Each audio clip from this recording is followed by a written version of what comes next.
Well, good morning and welcome to our 47th online gathering for Synod rostered and lay leaders. This monthly gathering is called Coaching for All Seasons, and it is sponsored by your Pacifica Synod coaches. Thank you for joining us today. My name is Sarah Teese, and I'm the Director of Coaching for Pacifica Synod. I'm also one of your facilitators today.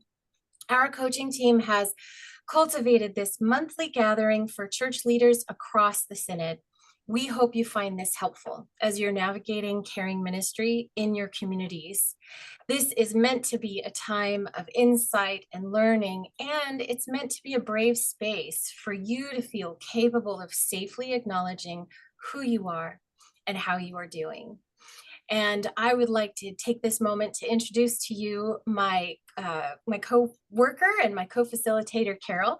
Carol is one of our coaches in Pacifica Synod, and Carol's going to be introducing our presenter today. Thank you, Carol. You're welcome. Thank you, Sarah. I'm happy to introduce Julie Lady today to talk about the Trust Quotient and explore ways to improve our trust building skills. Creating and maintaining trust is vital to getting things done anytime someone else is involved, whether it's at work or at home. Julie will be sharing a formula for understanding trust that is easy to remember and put into practice. Julie Lady has been mentoring and informally coaching for over 20 years. Since beginning formal coach training, Julie has logged over 100 hours of coaching. Her passion is to help clients at crossroads get unstuck by finding clarity about their what and creating action steps for their how. Julie's passion for helping clients comes from her own experiences when she found herself in a dream job that just didn't suit her, and after a battle with cancer. When she's not coaching, Julie works full-time as an associate general counsel for a Fortune 500 company. I met Julie several months ago on a Zoom forum like this one, and I was so impressed by her presentation that we asked her to come and be our guest here today. Welcome, Julie. Thank you so much. I am so thrilled to be here with you all to talk about the Trust Quotient. This is something that I was in a leadership seminar. Can you guys hear me? I see everybody kind of leaning in. Okay. I was in a leadership seminar at where I work, I don't know, maybe 10 years ago, and they explained this, and it like literally blew my mind. So I want to just share my screen with you, and we're gonna just go through this, and I hope you're gonna find it really helpful. Let me share this. If I can make it big. Overview. There we go. Can you see my screen? All right. So I wanted to start first with a scripture, and you'll see how it ties in as we move through. Let each of you look not to your own interests, but to the interests of others. Let the same mind be in you that was in Christ Jesus, who, though he was in the form of God, did not regard equality with God as something to be exploited, but emptied himself, taking the form of a slave, being born in human likeness and being found in human form. He humbled himself and became obedient to the point of death, even death on a cross. Therefore, God also highly exalted him and gave him the name that is above every name, so that at the name of Jesus every knee should bend, in heaven and on earth and under the earth, and every tongue should confess that Jesus Christ is Lord, to the glory of God the Father. And that's from Philippians 2. I just want to give you about 10, 15 seconds to just let that soak in and think about the qualities of Jesus that you see in this passage.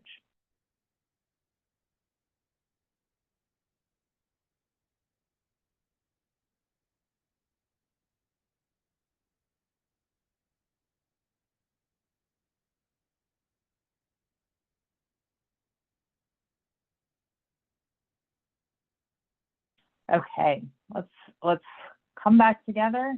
And I'm going to keep us moving on, but we will talk about this passage a little later. So first, I just wanted to introduce me. Carol did a great job, but I coach because I have made a lot of changes in my life, and I understand that sometimes people don't know how to make those changes. They know they need to change, but they don't know how to. And this helps them, coaching helps them figure out where they're going. I had a coaching instructor who said to me, it helps you go further faster. I feel like that's such a great example of what coaching is. My coaching credentials. So as Carol said, I have over 100 hours of individual coaching with people, over 60 hours of coach training.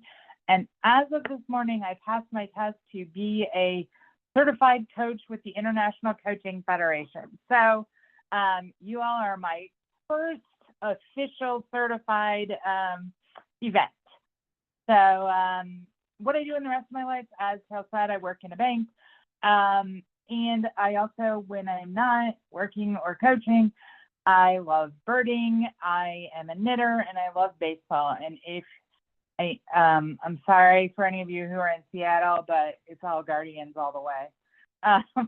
So why I think the trust quotient is important, because I think trust is really hard to define. And I think a lot of times in relationships, we can look at it and we can go, I know I have it, or I know I don't have it, but it's more of like a gut thing rather than a, how do I make this better? And so this really helps make it easier to understand and gives you a formula. You're like, I don't think I have good trust with someone. It gives you a way to evaluate that. Okay, enough about me. Let's think about trust. So take a moment and think of someone that you trust. This is where we get into the participation part of the presentation. What are some characteristics that you feel that makes you trust them?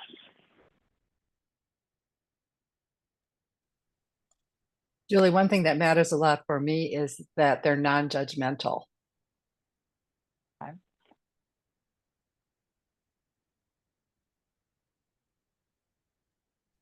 Closely related word for me would be acceptance.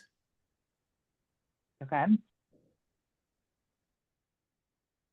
For me, they're good to their word. What they say they're going to do, they follow through on. Mm-hmm.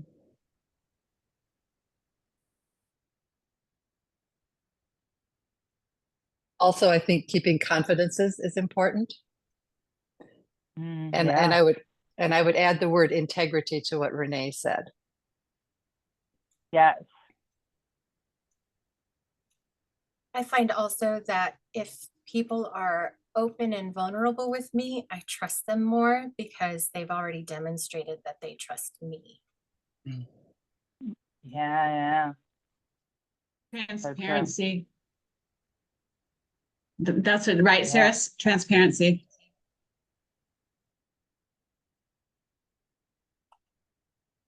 So sort of the reason I want to do this exercise is because, as you can see, just from the things that we're throwing out, there's so many different adjectives that go into trust, right? Like of what you're looking for a person. And I think that's what makes it hard sometimes to understand, oh, I don't feel like I trust them, but why? You know, I don't think they judge me, but there's still something. So sometimes I think it can be hard to put a point on that. Let's get into, can you all see the whole screen, or are your faces blocking it? That's just me. Okay. So this is the trust equation. It's also sometimes called the trust quotient if you go look it up on the internet later. So the idea is it's a math problem. I'm so sorry. I'm an attorney, so you know. This is not my thing either, but trust is your credibility plus your reliability plus intimacy divided by your self-interest. So if you take if you give everything a number and you do the division, you get a number for what your trust is. And then we're going to go through and talk about this much more in depth. I just wanted to point out that this is all explained in a book called The Trusted Advisor. If you look anything about this up, I'm sure you'll run across it. Items and quotations in this presentation are from that book. So the trust quotient, the first part of the trust quotient is credibility. And this is what you say and how believable you are to others. Do you know what you're talking about? When you don't know something, do you admit it? So for example, when I started this presentation, one of the things I did was told you about myself, including my coaching credentials, like telling you, okay, you at least have a little bit of a reason to listen to me. So I was trying to increase credibility. And then, Carol gave me some credibility by saying she'd heard my presentation and found it important. So, this is one thing. So as you think about the ministry that you're in or your life, how can you think of ways to increase your credibility?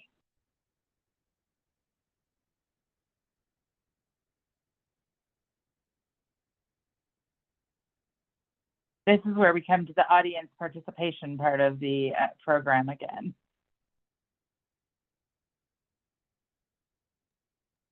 I think admitting that you're wrong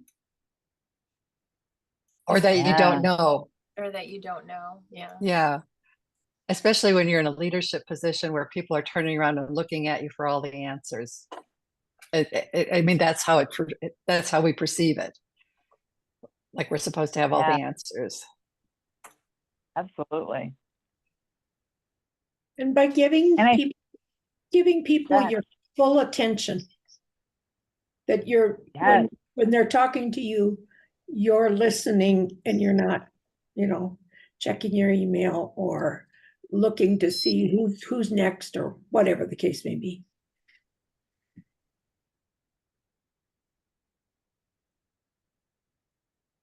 Anybody else? Okay, let's move on to the next one. The next one is your reliability, actions and how dependable you appear. Do you respond to people timely? Do you meet deadlines? Do you do what you say you will? Are you consistent? So showing up when you say, one of the things that I think is really cool about this part of the trust quotient is this is absolutely something you can do with no skill whatsoever, right? Just like, you don't have to have a degree, you don't have to have any kind of special training, you just show up on time, you meet your deadlines, you do what you say you will, you be consistent. I mean, I'll think about this when I was getting ready for this. Carol had asked me to share a bio, and I said, great, I'll get you something this week. And then I came down with COVID, and I was just like flat in my bed. And so I kept thinking, oh no, not in these words exactly, but like somewhere in my head was like, well, my reliability. Carol doesn't know I have COVID because I can't even get up and type. I'm like flat on my bed. And so, it's thinking about those things. So I made sure to let her know when I got back to her, like, hey, and as I was feeling a little better, I'm like, I've been knocked out by COVID. It'll be a couple more days. I'm gonna get you something. So at least also, if you can't respond timely, letting people know. So what about this? How can you increase reliability in your ministry or your personal life? I think something that helps me is to not overcommit in the first place. Yeah. I love that. So I once heard someone say about the fruit of the Spirit, that in order to have the fruit of the Spirit, you have to take care of yourself. Because if you get a good night's sleep and if you have enough food and you've exercised, it's much easier to be patient and kind. And at first I thought, well, that's cheating. I'm just supposed to be able to do this because God is changing my life. And I was like, well, wait a minute. This is the way God has made me. And so I think it's very similar to this. You can't be reliable if you overcommit anyways already. So I love that. Anything else? All right, we'll go to the next Julie, slide. real quickly, along those lines, I heard something the other day on a podcast that I think might be worth passing on. We tend to think we're busy today and this week, but if someone asks us to do something 2 or 3 months from now, we think, Oh, sure. I'll have time then. And the advice was, if you couldn't do it this week, maybe you shouldn't do it at all. Maybe you shouldn't commit at all, because really, is your life really going to free up that much in a month or 2 or 3? Usually not. So it's a good barometer for, can I really do this 3 months out? Could I do it Oh, yeah. tomorrow? That's great. All right, let's move on to the next one. So intimacy. Sometimes this is not my favorite word for this one because it can be misconstrued, but this is really about how safe do people feel with you? Do you keep their confidences? Do you show compassion when someone has a problem? Are you willing to be honest about your own mistakes? Do you actively work to build relationships? And I think you can see this when we've all had friends who start telling us something that another friend shared with them in confidence. And I don't know about you, but I immediately go, not sharing anything with that person that I don't want everybody else to know. So it immediately changes your feeling of intimacy with them because they keep confidences. The other thing is some of this can come just from working together for a long time or working on a really hard project together, accomplishing something difficult together. So when you think about intimacy, how do you think about increasing intimacy?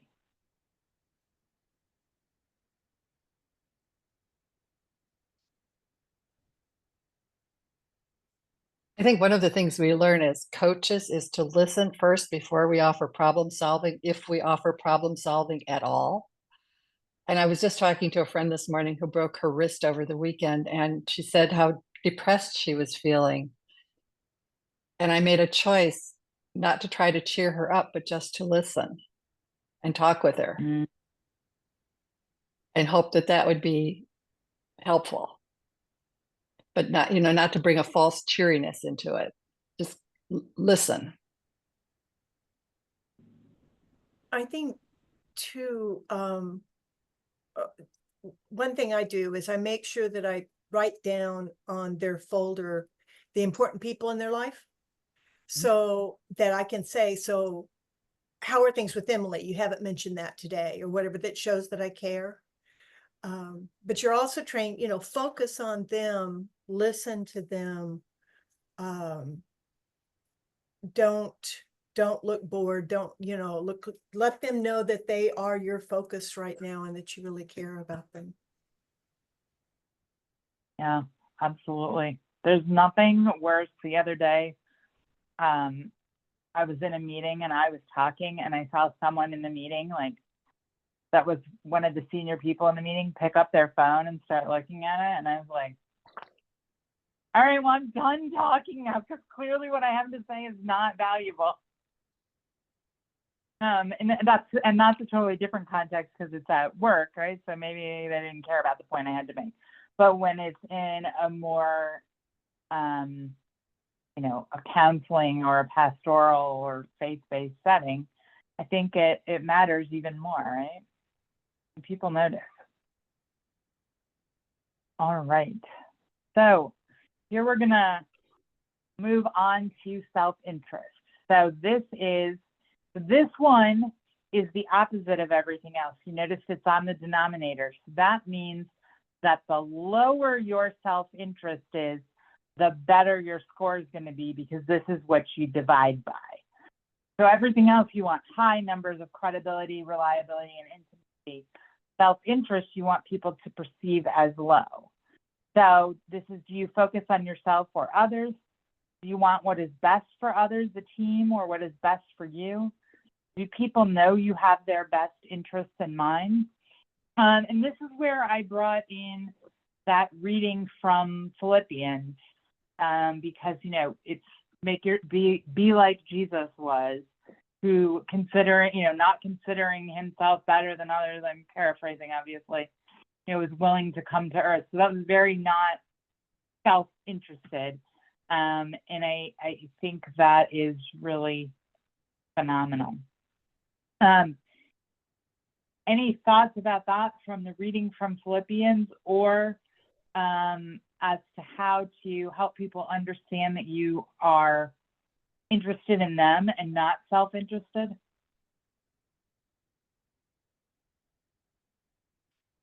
Julie, the challenge I see my clients who are clergy running into is that they put others' interests ahead of themselves so much that they don't always set appropriate boundaries, and they overextend themselves and burn out or become frustrated and anxious, and that's not good either. So how do we bring a balance into this particular item? So I'm going to share something with you that I'm going to be real vulnerable here and share something with you that God's just been showing me over the last few days, which is a lot of times I am so focused on giving because one of my secret fears is that I'm not worthy of love. So I was listening to this book that's not even a Christian book. I was talking about how you're not special. Any problem you have is a problem that everyone else has, which made me think, oh, well, if I'm not worthy of love, then there must be other people out there who aren't worthy of love. And I thought, well, I don't look at anyone and go, you're not worthy of love. I mean, there's some people I don't like, trust me, but they're still worthy of being loved by someone. Although I had my moments where I was like, there are certain people like in history or whatever, where I'm like, do I really think they're worthy of love? So that's something I have to reckon with. But what I realized is if I can't say anyone else in the world is unworthy of love, then it means I'm not unworthy of love. And so one of the things I've been doing, and something you might try and do, is reading 1 Corinthians 13, the passage about love, but instead of thinking this is what I have to do, thinking I also deserve this. Because I think sometimes helping people always read it and say, this is what I have to do. This is how I have to be loving.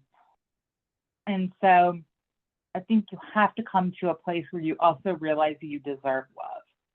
I don't know, Carol, is that helpful? Well, and that's the sort of thing that we often talk about when this comes up, because I ask them how they feel about extending grace to others.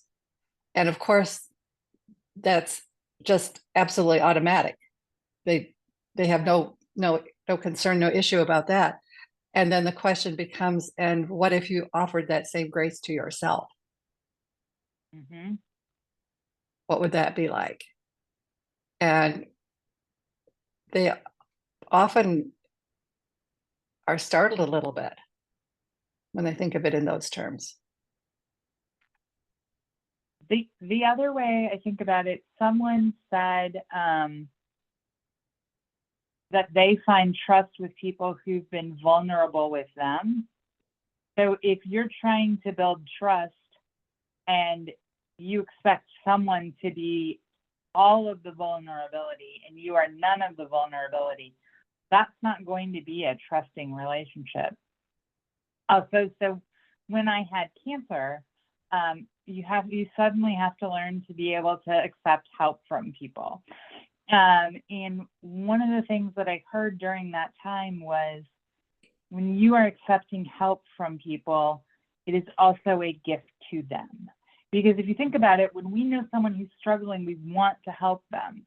And when someone lets us help them, that is such a gift to us because we've gotten to do something that we know was helpful. And so I think we also should think about that when people want to help us, is that it is a gift to them.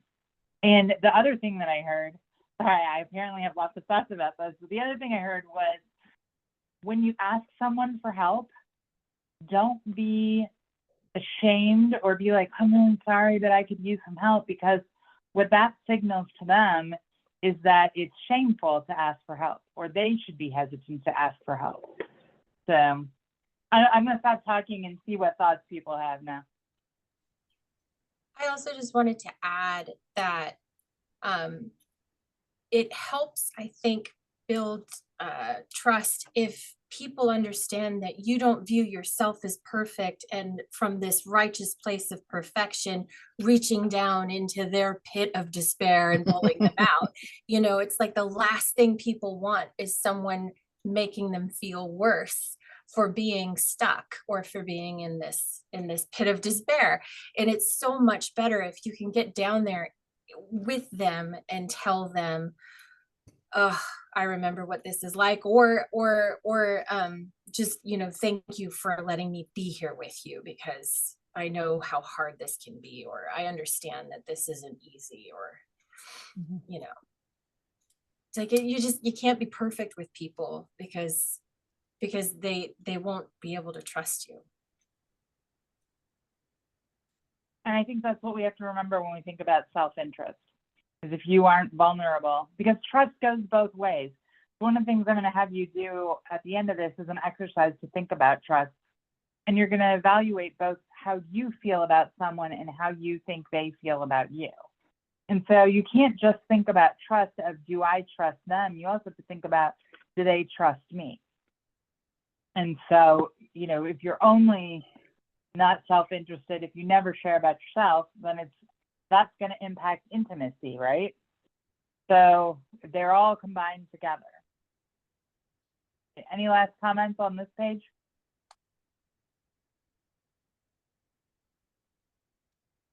Okay, so we talked a little bit about this, but self-interest is in the denominator, and it's the only one in the denominator. And so that makes it the most important characteristic in the trust equation. So as much as we do have to balance it, you can be credible, reliable, and have intimacy with someone, but if they think you're out for yourselves, it won't matter.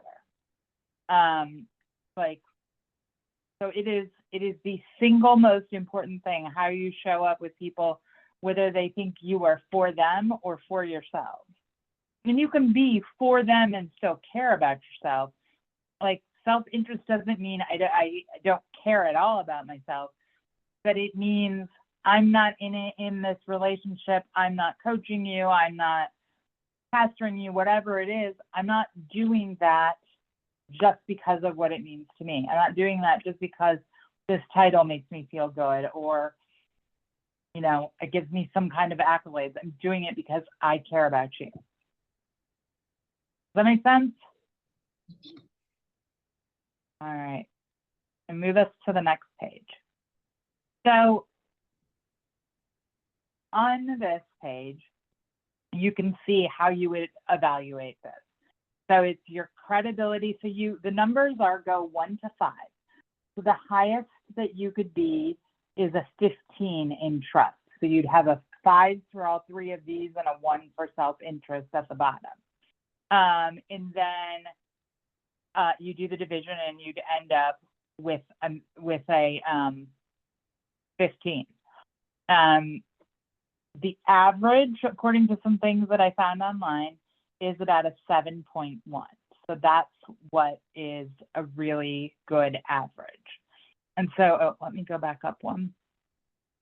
So what I'd like to give you, maybe like, how are we doing on time, Sarah? Do we have time to take like 3 minutes to do this? Okay. So what I'd like to do is give you like 3 minutes to sit down and think about a person. And I have a client here, or, you know, someone you're in ministry with, but just take a person where you feel like maybe trust isn't the best and evaluate how that person sees you, but maybe also evaluate, if you have time, how you see them. And then we'll come back together and we can talk about that. And the scale is 1 to 5. 1 to 5 for each one. Okay. And so remember, on the top, a 5 is best, but on the bottom, a 5 is worse.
We'll give you about 1 more minute.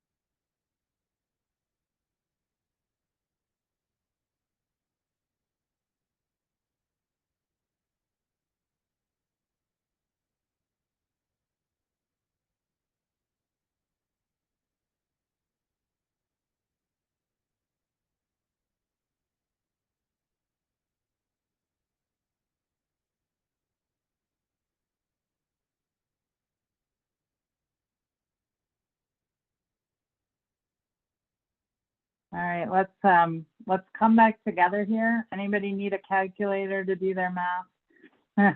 Can be. That is not my strong suit. So what did you think? How was that experience for you?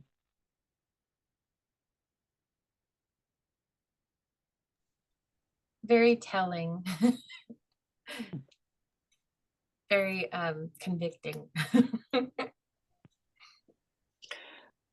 Can you say more about that, Sarah? What aspect of it was Well, telling for you? you know, it's the aspect of sort of discerning where the trust is breaking down in the particular relationship I was thinking of. And so what it tells me is possible ways that I can repair it, which is very helpful. But it also is like, oh, I need to work on that.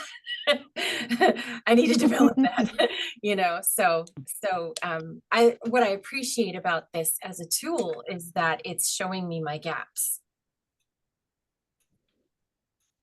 So Thanks, Sarah. Yeah, thank you. That's one of the things I appreciate. I will also say sometimes it helps you if you look at how you see someone else. It can also help you evaluate a relationship. Is this relationship, is the trust repairable based on the way I see them? You know, so it also can help evaluate relationships, not just from the on you, because I, again, know people in ministry can always see about how do I need to improve, but sometimes, you know, the trust may not also just be on your side. You can use it both ways, if that makes sense. Any other comments on this page? Julie, what stood out for me is the importance of the self-interest denominator. As soon as that goes above 2, any score you have plummets. Yep. And I think of a particular situation where self-interest just prevents me from having a relationship with that person, because I view that person's self-interest as being so prominent a part of who they are. Right. And when you see that, you can see why self-interest is alone by itself on the bottom. Nobody wants a relationship with someone they think is only out for themselves. You know, And that's what I also, go ahead. In a way, I found the self-interest the hardest number to assign. It's really, I mean, how do you decide? I may feel like my self-interest is relatively low. And the person that I'm thinking of would give me might give me a much higher number, but I don't know that till I ask. I think that's a good point. Because it in a way it's kind of easy to give yourself more credit than you deserve in the self-interest block. Absolutely. I think, I think if there's a relationship where you feel trust is really broken, what an opportunity, and you want to say that, what an opportunity to say, how do you view me in these areas? Yeah. I also think if you're not sure about how someone sees you, you can ask yourself, what are the things I'm doing to show that my self-interest is low? Because whatever our self-interest is on the inside, right? How am I showing that? And so that will help. Yeah. If you show up to a ministry appointment, or I don't know what you do, and you're like, well, are you going to let everyone else know how helpful I was to you? And are you going to, well, that's going to clearly, if you're name dropping, if you're what have you, it's immediately. So I totally get your point about blinders, but I think maybe it's something just to walk around and be aware of for a few days. Right? Is this self-interested or not? I'm kind of resonating with what Joanne said, because the others I could probably figure out pretty fast from things they said where I fit, but self-interest is the undecided. And so I was trying to think, okay, what would be things that are self-interest? And first thing I came up with was the money. Do they feel like I'm doing this for money or whatever? But then I thought too, it's real easy to, when a client says, well, what do you feel? And you come back with, well, this is what I'm hearing you say. So I want you to, that all of a sudden they can think you've got a point, and if they don't go that way, you could be disappointed.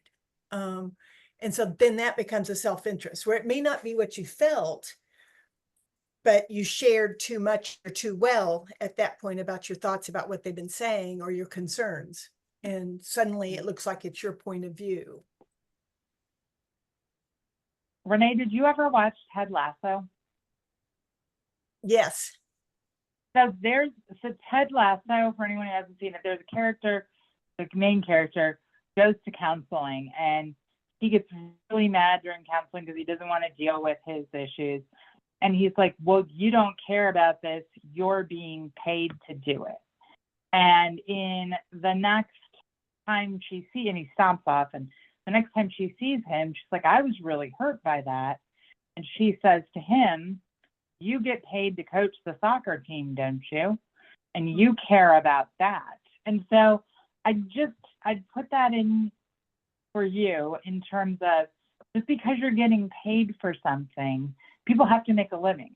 That doesn't mean that it's only self-interested. We look at our counselors, we look at, someone who coaches the team we're on. Just because they're getting paid for it doesn't mean they don't genuinely care. I really like what you're saying. One thing I've tried to say to myself is not that way, and I like your way, is that which is free, we seldom value.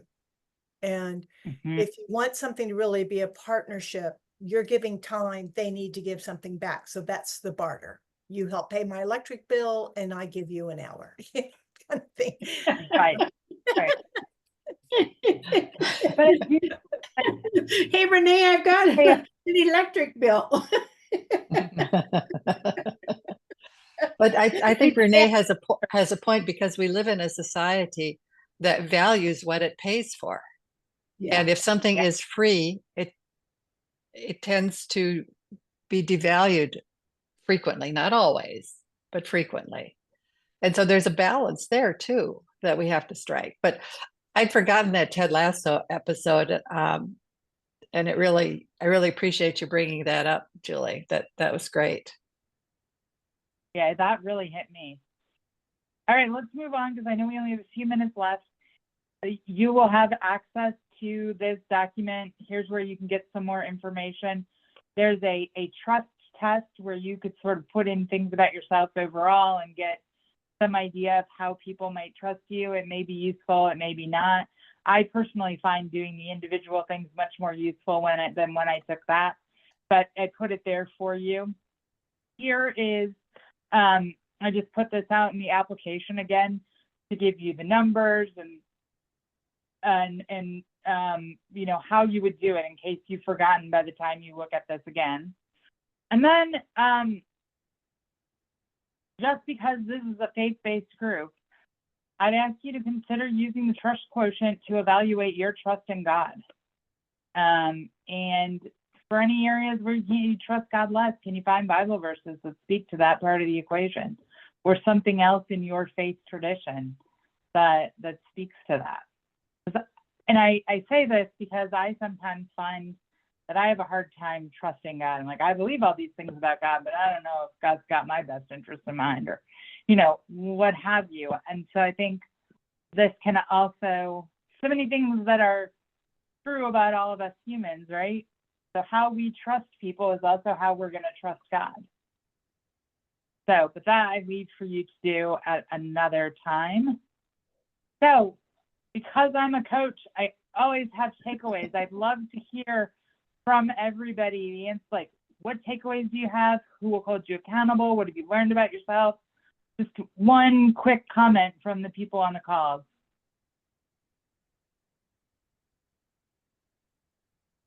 It's interesting to me how you don't have to, even though I was saying, you know, you can give yourself a lot more credit than you deserve, you still have some idea of the equation. So you know if you have more or less self-interest. And if you feel like you have too much self-interest, that tells you a whole bunch. That either you got a lot of work to do in that relationship, or don't even bother with the relationship because the self-interest is too overwhelming. Right.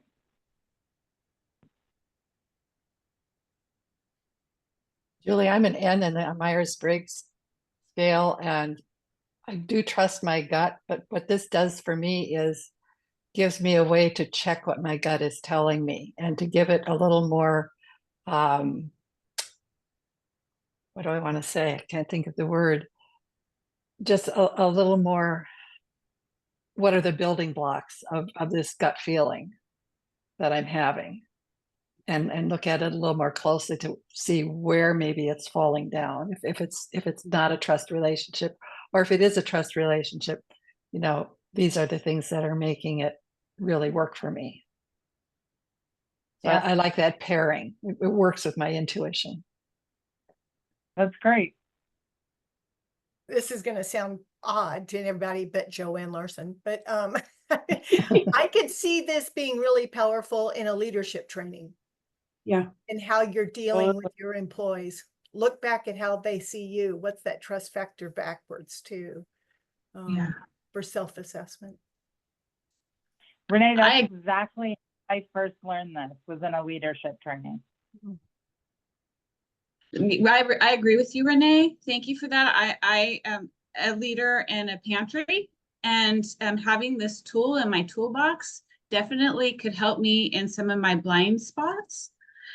But what really stood out for me is the self-interest part. And yes, we could, and evaluating ourselves can be hard, but I was also thinking through, what if you're not self-interest? What if you are so not interested in sharing yourself that you lose that intimacy? Because I could see that being one of my blind spots. And through this evaluation and this tool, I could see that I've been so into everybody else that I'm not sharing intimately about myself, which impacts that trust as well. So this has been very insightful. And thank you very much for the tool. Good, I'm glad. And Dina, just to build on that, I think our training as coaches, and probably pastors' training as well, is not to be too much in the forefront, and not be sharing about ourselves because it's about the other person. Mm-hmm. And that misses the point of what you were just saying, Dina, that, and I have found, especially with relationships that have been of longer standing with clients, that when I share something more, they are really grateful for that. It creates a new dimension to our coaching relationship that they're pleased to have. I just had that experience. I do a grief group 2 times a month. I meet with some people that have lost their spouses to a rare form of cancer. And when my father died and I shared that, the intimacy level between the group and me just skyrocketed. And I hadn't even thought about the fact, but several people even said, thank you for caring enough to share it. So it really hits home for me right now.